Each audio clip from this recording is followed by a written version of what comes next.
আজকের দিনটা রাজীবের জন্য খুব খুশির দিন। প্রথম স্ত্রী মাধুরী চলে যাবার পরে ওর বিয়ে বর্তমানে রিধিমার সঙ্গে হয়েছে, আর নতুন বউকে ঘরে তোলার বিভিন্ন রীতি পালন করা হচ্ছিল তখন।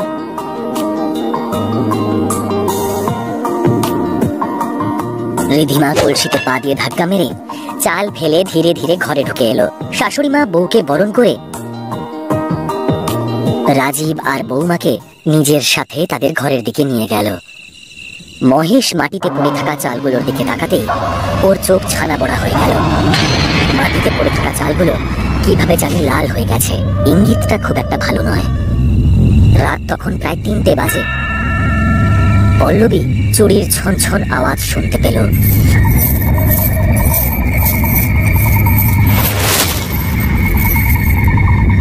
ও উঠে ঘরে এদিকে ওদিকে তাকাতেই দেখলো ঘরে কেউ নেই।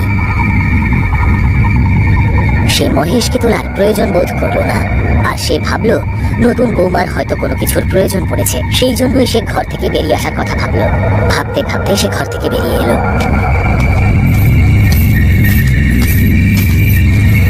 কিন্তু সামনের দৃশ্য দেখে সে অবাক হয়ে গেল।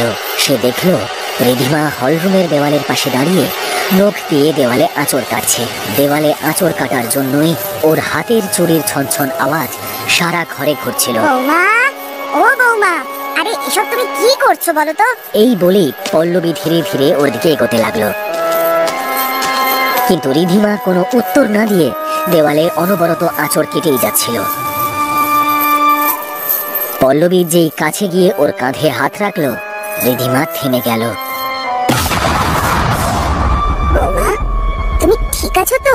হঠাৎ করে রিধিমা যখন ওর দিকে ঘুরে তাকালো, পল্লবীর চোখ ছানা বড়া হয়ে গেল। রিধিমার চোখ টকটকে লাল হয়ে গিয়েছিল, আর হাতের নখগুলো যেন কোনো শিকারী পাখির নখের মতো তীক্ষ্ণ হয়ে গেছিল। রিধিমা গায়ের জোরে পল্লবীর গালে একটা থাপ্পড় মারল, আর তাতেই পল্লবী মাটিতে পড়ে গেল। পল্লবীর মুখ থেকে রক্ত বেরোতে শুরু করলো, আর সে ব্যথায় কাতরাতে লাগলো।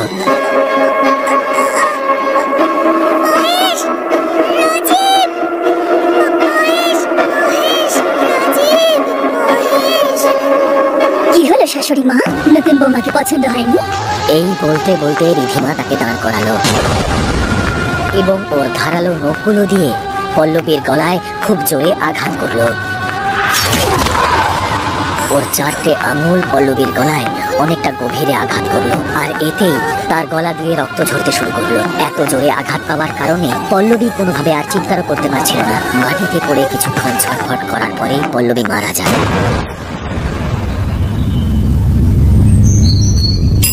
সকালবেলা অ্যালার্মের আওয়াজে রাজীবের ঘুম ভাঙলো। সে উঠেই প্রথমে রিধিমার মুখটা দেখলো। রিধিমা একইভাবে ঘুমিয়েছিল। রাজীব ভালোবেসে ওর মুখে হাত বুলিয়ে দিল। রাজীব, বাবা রাজীব! হঠাৎ করে রাজীব মহেশের অপ্রত্যাশিত চিৎকার শুনতে পেল। চিৎকার শুনে রাজীব ঘাবড়ে গেল। রিধিমাও তাড়াহুড়ো করে উঠে পড়ল। কি হয়েছে রাজীব? বাবা এরকম এত জোরে চিৎকার করছেন কেন? বুঝতে পারছি না কি হয়েছে, চলো তো গিয়ে দেখে আসি। এই বলেই ওরা দুজনে ঘর থেকে বেরিয়ে পড়ল। রাজীব, বাবা রাজীব! চোখের সামনের দৃশ্য দেখে রাজীবের মাথায় আকাশ ভেঙে পড়ল। ওর মা মাটিতে মৃত পড়ে আছে, আর বাবা মাথাটাকে কোলে নিয়ে হাউ হাউ করে কাঁদছেন। রাজীব চিৎকার করে উঠল। তারপরে মায়ের কাছে গিয়ে মাকে ডেকে জাগানোর চেষ্টা করলো। রিধিমাও পল্লবীর কাছে গিয়ে কাঁদতে শুরু করলো, আর রাজীবের পিঠে হাত রেখে ওকে সাহস জোগালো। একদিন আগে যে বাড়িতে আনন্দের প্রদীপ জ্বলছিল, আজ সেই ঘরেই দুঃখের বন্যা নেমে এসেছে। পল্লবীর মৃত্যুর কোনো কারণই তারা খুঁজে পাচ্ছিল না, যে কে এইভাবে নৃশংসভাবে তাকে হত্যা করলো। পল্লবীর জায়গায় রিধিমাই এখন সংসার সামলায়। কয়েকটা দিন এইভাবেই কেটে গেল। একদিন মহেশ বিকেল বেলায় বিছানায় বসে পল্লবীর কথা মনে করছিল। তখনই হঠাৎ রুম থেকে রিধিমার চিৎকার কানে এলো।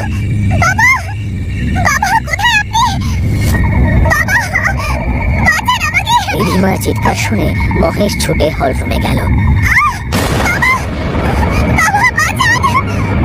আর সে দেখল রিধিমা মাটি থেকে প্রায় 5 ফিট উপরে হাওয়ায় ভাসছে। এসব কি হচ্ছে? তুমি এইভাবে কি করে? উনি ভয় পেয়ে বললেন, আর তখনই রিধিমা মাটিতে নেমে পড়ল আর মহেশের গলা চেপে ধরল। মহেশ রিধিমার চোখের দিকে তাকাতেই দেখলো লাল রক্তের মতো টকটক করছে তার চোখ, আর মুখটাও ফ্যাকাশে হয়ে গেছে। কিচ্ছু হয়নি বাবা, আমি শুধু দেখছিলাম আপনি আপনার নতুন বৌমাকে কতটা এই ভালোবাসেন। বলে রিধিমা তার আঙুল দুটো মহেশের চোখে দিল।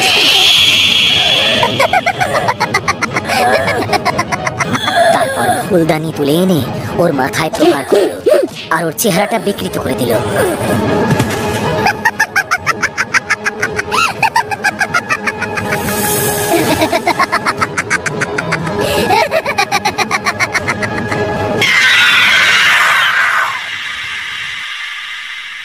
বিকেলে রাজি বাড়ি ফিরে দেখলো বাবা মৃত পড়ে আছেন, আর রিধিমাও তার পাশে অজ্ঞান হয়ে পড়ে আছে।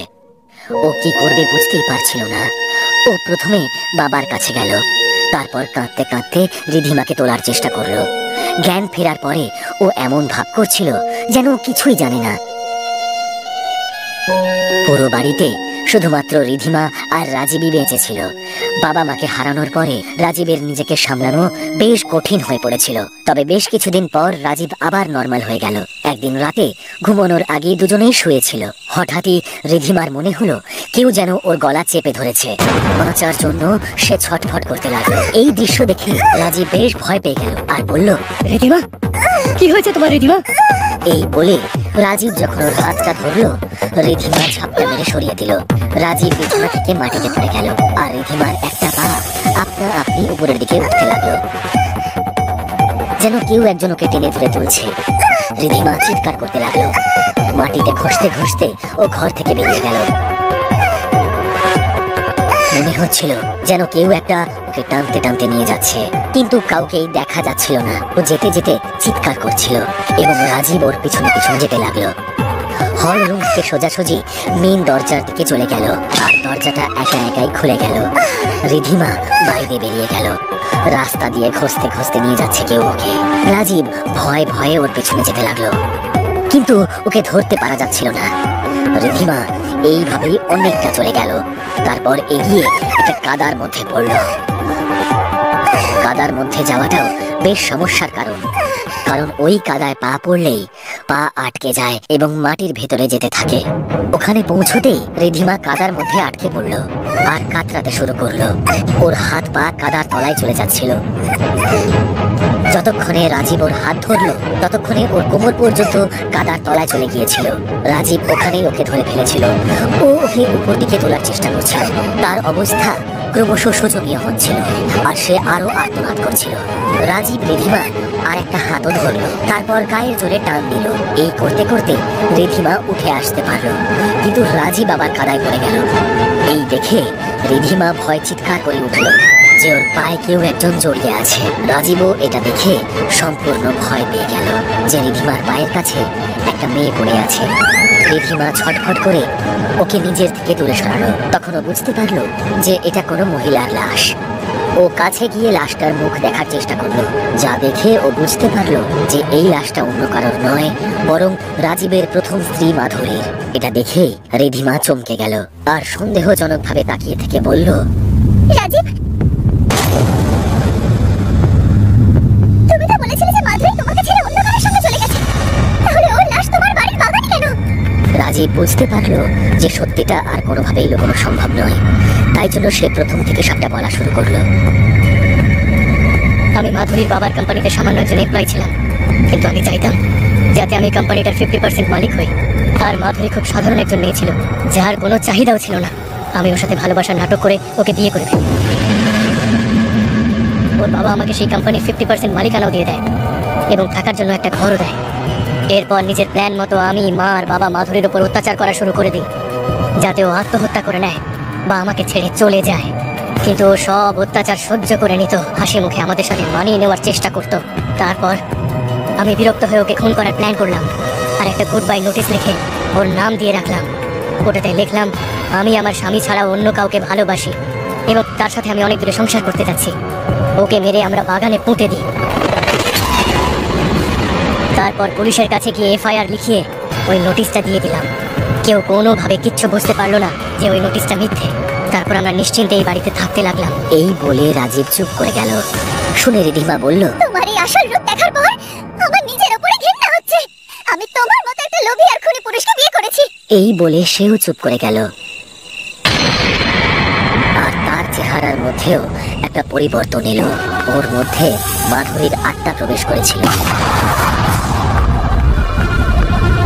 ও রাজীবের গলা চেপে ধরে বলল, যদি আমি চাই তাহলে তোকেও তোর বাবা মার মতো রিধিমার মাধ্যমে শাস্তি দিতে পারি আমি, কিন্তু তোর সত্যিটা সবার কাছে প্রকাশ পাওয়া জরুরি।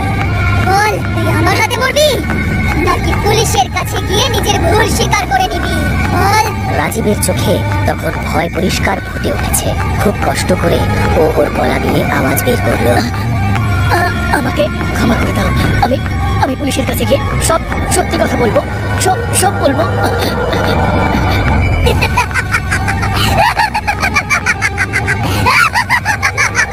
এই শুনে রিধিমা জোরে জোরে হাসতে শুরু করল এবং হঠাৎ করে সুস্থ হয়ে উঠল। রাজীবের মনে মাধুরীর ভয় গ্রাস করেছে। তাই জন্য আর দেরি না করে স্বেচ্ছায় পুলিশকে সে ফোন করলো। কিছুক্ষণে পুলিশ সেখানে এলো। পুলিশের সামনে রাজীব নিজের সব দোষ স্বীকার করে নিল। পুলিশ মাধুরীর লাশটাকে ফরেন্সিকে পাঠিয়ে দিল আর রাজীবকে হেফাজতে নিয়ে নিল। পরের দিন ফরেন্সিক রিপোর্ট পাওয়ার পরে মাধুরীর লাশটা তার পরিবারকে দিয়ে দেওয়া হলো। তারাই তার শেষকৃত্য সম্পন্ন করলো। অন্যদিকে রাজীব জেলে বসে তার ভুলের প্রায়শ্চিত্ত করছিল। আমি বদলা নিতে পেরেছি, আমি বদলা নিতে।